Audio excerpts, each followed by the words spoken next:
Good afternoon, everybody. Ollamh here. And, I didn't really have a geek trivia topic set up for today. So I figured what I was going to do would be go over some of the stuff that we use here as far as the lighting. Because that's kind of one of the things that we've been playing around with a little bit and experimenting with and working on for, well, since forever. Now, as far as in front of the green screen here, we actually use 5 different lights. We use 2 overhead lights that are just a single bulb, instant on ballast with LED light bulbs in them.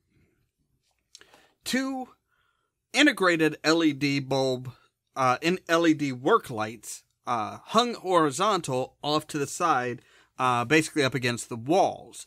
Basically, that helps come in, light me a bit on the sides, but also lights the green screen in particular. And then we also have an LED work light up hanging from the ceiling. Now, of course, there's several different types of lights. Some people prefer one type of light versus another. I like the LEDs because they are a very good, strong light. They last longer. And the prices have been coming down and they're much more controllable.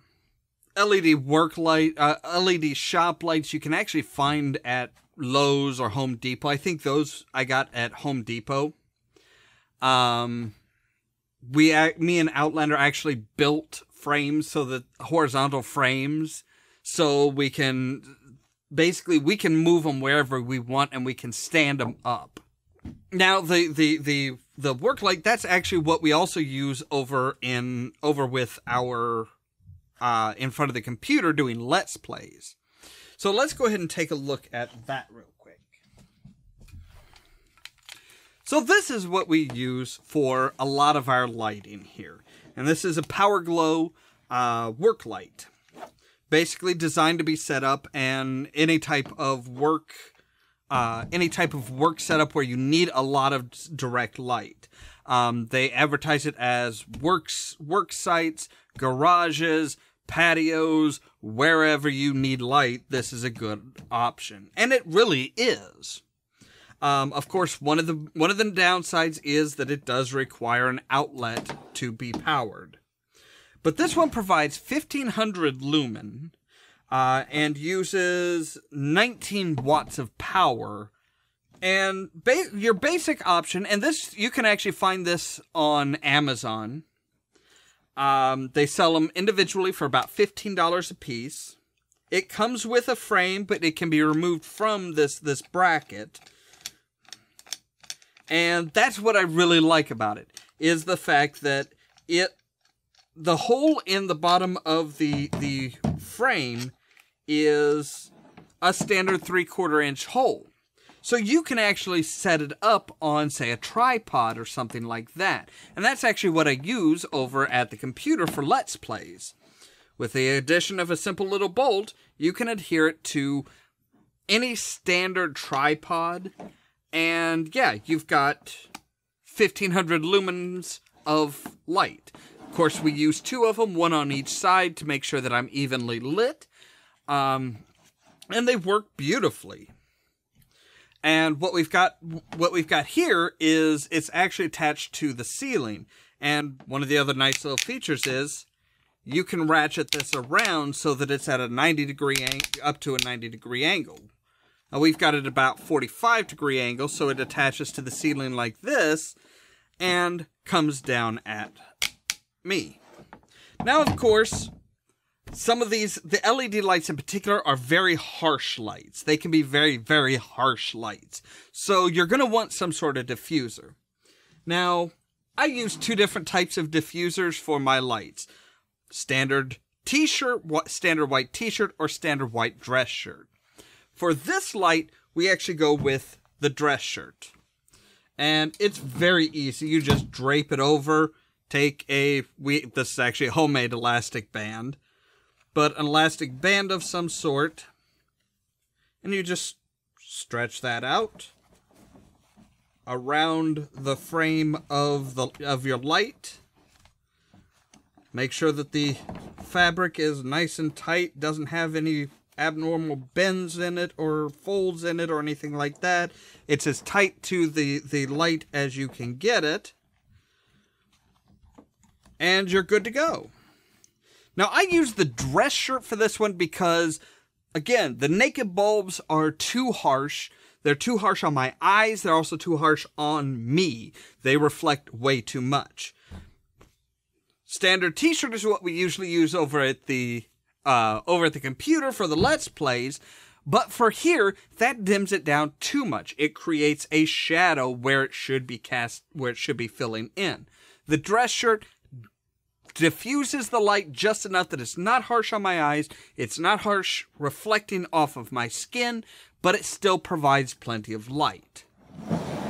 Now, of course, this is all good, nice and good if you have an outlet. But what if you don't have an outlet?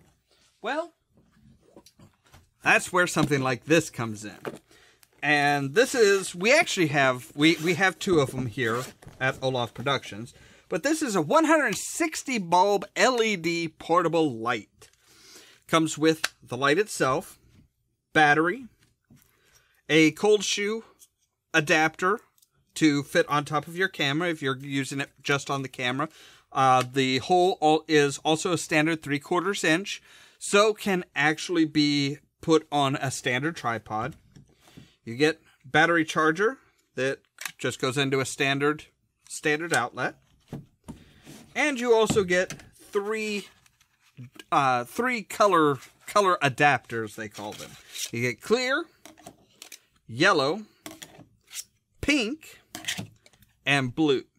This is to help change the color temperature of the light, which I do believe is a standard 5200 Kelvin. Now, again, we have two of these, so here's one that's already got it powered up.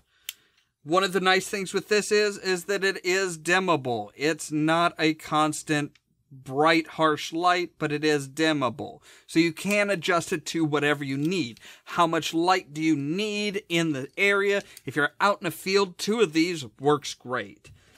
If you want a specific type of color or something like that, or if you want a two-tone color, say, you know, stark white from one side, but there's supposed to be like a red light or something over here, you can use that to change. You can use your slides to change the color, or again, you can use a diffuser. Again, normally if I'm right up close on somebody, I tend to use a t-shirt. It cuts down the light a lot, but it diffuses the light a lot and makes it a lot softer light.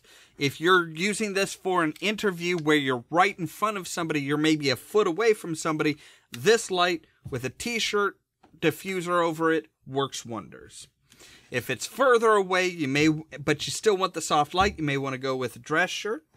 If you want a lot of light on your subject, you're probably going to want it without any diffuser. Maybe the clear slide, maybe not.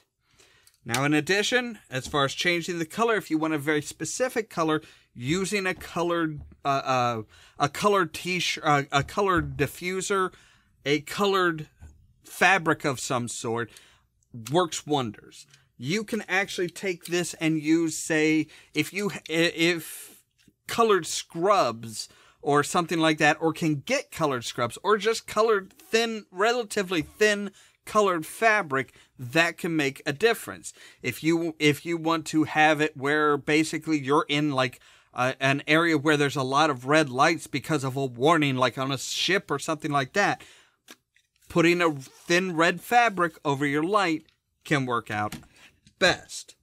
Now, all of this is fairly cheap. These were $36 a piece. Like I said, the Power Glow lights are $15 a piece.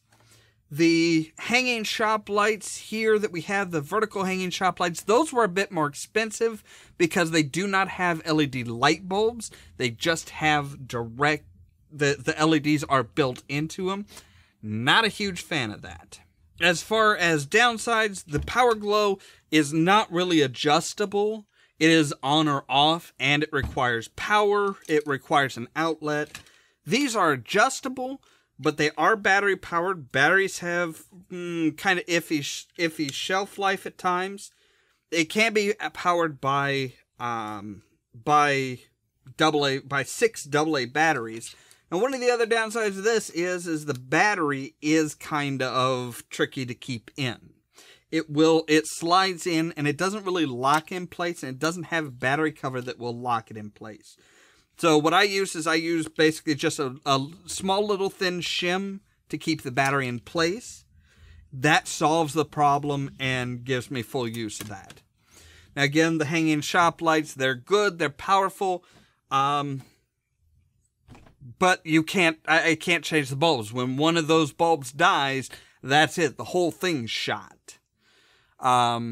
Next time I get when I do have to replace them, what I'm probably going to wind up doing is just getting some standard instant on ballast shop lights that I can plug in wherever, and that I can put those LED light bulbs into.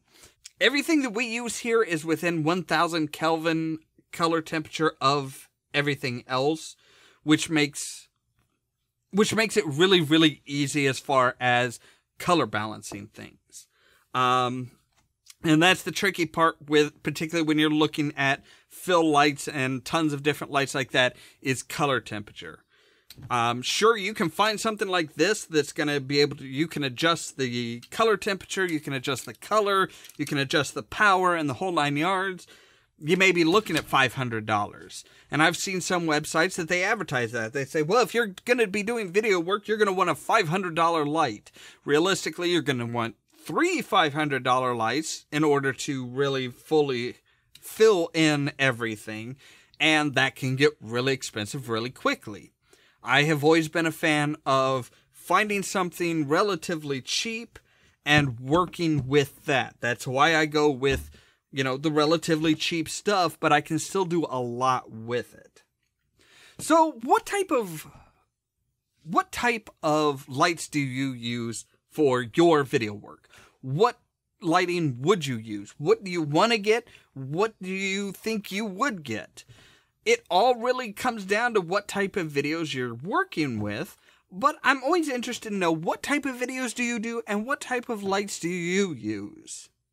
Let us know by leaving a comment down below, sending us a tweet, or a post on our Facebook page.